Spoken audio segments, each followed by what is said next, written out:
Titans on the beat.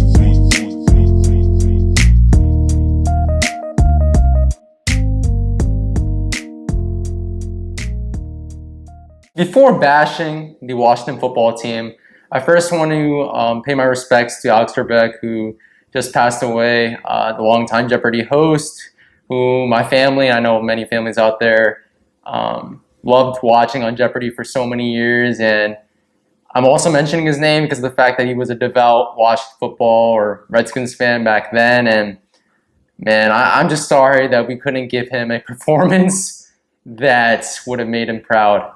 Another week, another loss. Another year, another letdown. The Washington football team, man, we come off a bye, right? Well rested, pretty healthy. Steven Sims is back, giving us a necessary boost on offense to basically go down to a 20-3 deficit at the end of the first half against a 1-7 New York Giants team.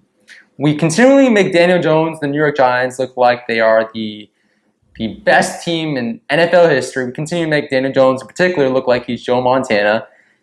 And now he's 4-0 against the Washington football team and putrid against the rest of the league.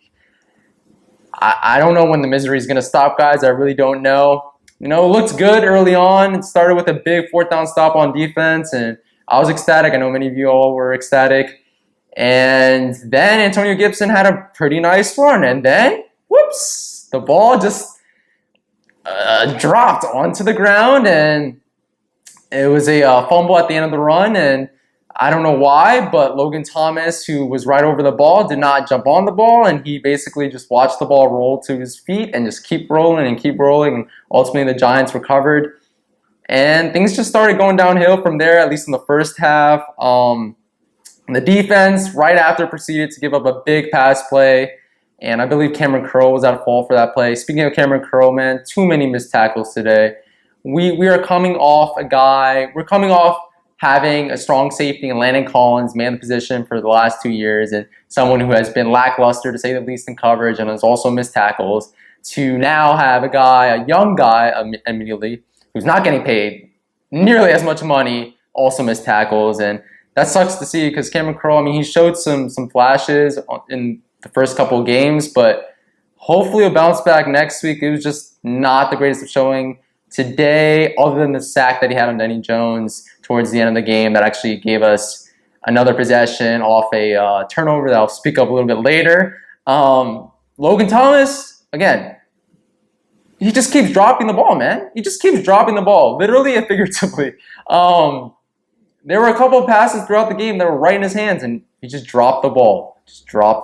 That's why all of us know that he isn't more than a backup tight end on a good team. But because of the fact that we have Jeremy Sprinkle as our backup tight end right now and no legitimate competition for Logan Thomas, he is starting consistently week in and week out. And he's just, I'm sorry, and I know he's a Hokie, former Virginia Tech Hokie, but he just ain't it, boys. He's just ain't it. There was a nice sack by Jonathan Allen, Ryan Kerrigan in the beginning of the game. Again, the defense wasn't atrocious towards the very beginning of the game, but turnovers, man. 6 turnovers, tied for most in the NFL by the end of the first quarter. And that was the name of the game. I believe by the end of the game, there were 5 turnovers committed by Washington, compared to 0 turnovers by the Giants. And usually that's the other way around, right? The Giants usually commit at least a fumble, Daniel Jones fumble, right? Or a interception, and no turnovers today. And that was pretty much the name of the game. Terry just bailed us out. He bails us out week in and week out, but especially today, man, there were a couple 3rd and longs, and this guy just puts in the work every single week and catches the ball, makes big conversions. And Gibson, although he had a fumble early on, he did actually look solid after that. He was actually getting more active in the pass game, which is a sight that we all wanted to see, right, coming out of the bye. And Scott Turner definitely made Antonio Gibson more of a factor in the pass game overall, although Scott Turner overall did not have a good game play calling. And just, I don't know, man. I don't think he's that offense coordinator for us for the future. I believe we probably will be looking at someone maybe after the season concludes. But yeah, and then things started to really go downhill when Kyle Allen had a nasty, nasty leg injury that brings back the memories of Alex Smith almost 2 years ago now, breaking his leg on that FedEx Field grass. And yeah, I don't know. I heard from Ron Rivera in his press conference that it's just a dislocated ankle, I believe. So Kyle Allen might not be gone for the remainder of the season, like a lot of us thought right after seeing the injury. But no, Kyle Allen, to be honest, out of all the quarterbacks that we have, he was running the offense the smoothest. He was actually not playing too bad, the last couple games, and especially the Cowboys game. He had a very, very solid game, and I believe he's the best quarterback on the roster when healthy. But he was out of the game, and in his place came Alex Smith, right? The feel-good story that is Alex Smith. Outside of Alex Smith, though, Montez Sweat really performed well throughout the game, man. He's been showing up. I told you guys in the offseason, I know a lot of you guys believe this, he was going to have a bigger season than Chase Young this year, even as the second overall pick. And, of course, I'm holding to that. Montez Sweat's balling out week in and week out. He's generating a lot of pressure. He never takes plays off, and he's just a solid guy, a freak on that defensive line that we need and we will hopefully keep for years to come. The entire offense, once Alex Smith came, though, was just pathetic.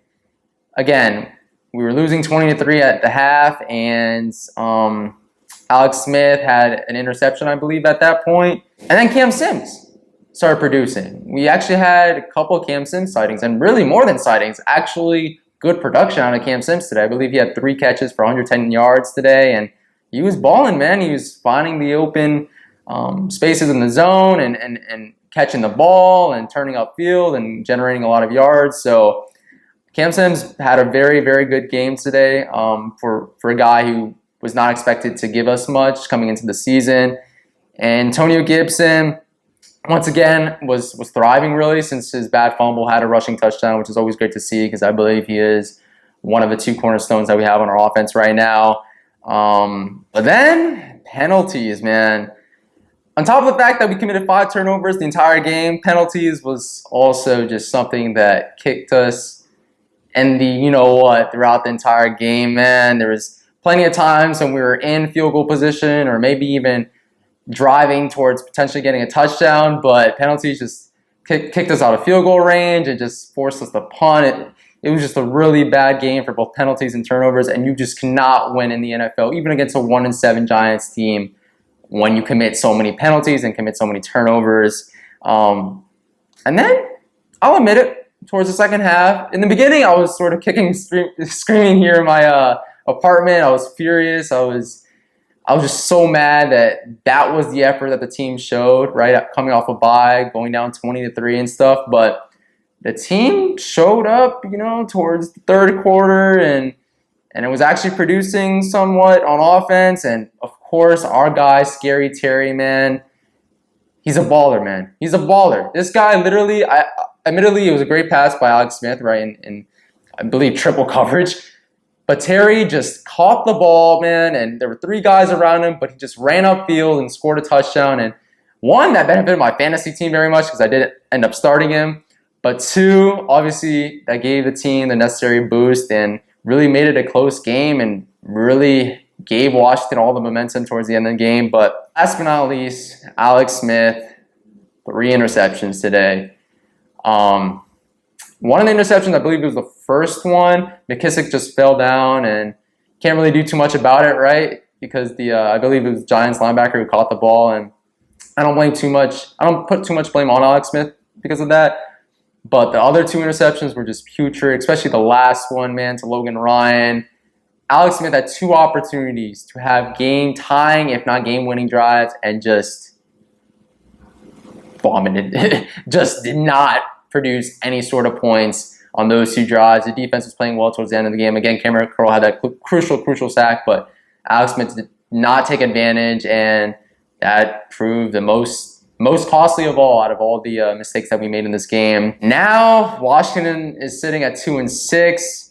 They're technically tied with the Cowboys right now for second place in the division, but I believe they actually have the tiebreaker because they did beat the Cowboys a couple weeks back and are, I believe, 1.5 games behind the Eagles. I believe just a just one game back in the win column.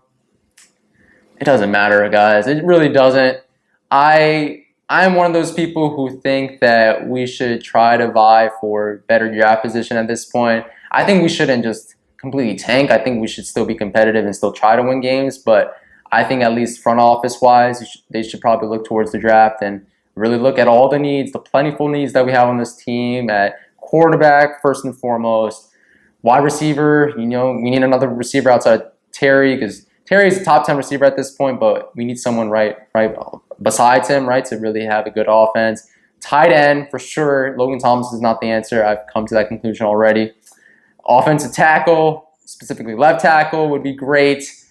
Maybe even a linebacker or safety on that defense. Landon Collins is just not it, even when he comes back. So I think the front office should definitely look at our needs and definitely try to look towards the offseason at this point, man. If we end up still remaining competitive in this division as the season goes along, then great. But guys, this is just a putrid team, man. They give us lackluster effort week in and week out, year in and year out, and my expectations for this team coming into this week actually were super low. I don't have expectations anymore. I don't expect us to win games anymore, right? If you look at the schedule, right, it looks pretty favorable. We have the Lions, we have the Bengals. We have the Cowboys again on Thanksgiving. Hopefully we get the Thanksgiving win because we cannot eat our Thanksgiving meal while having a Washington loss. It just ruins the entire day. But even with the favorable games, I can't predict any wins with this team.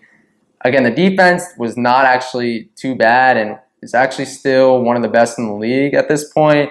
They really locked down in coverage towards the end of the game. And in the beginning, they were giving up a lot of yards on the ground, which was surprising, right, for this team this year because they've been so solid in that aspect. But the pass coverage was solid throughout the game, and I don't really blame the defense for this loss. I just blame the offense, and particularly Alex Smith for just committing turnover after turnover after turnover. So that's it for this video, guys. A little long-winded. Sorry about that, but yeah, 2-6, man. 2-6. On to next week. I believe we play the Lions next week. Yeah, I don't know, guys. I don't know.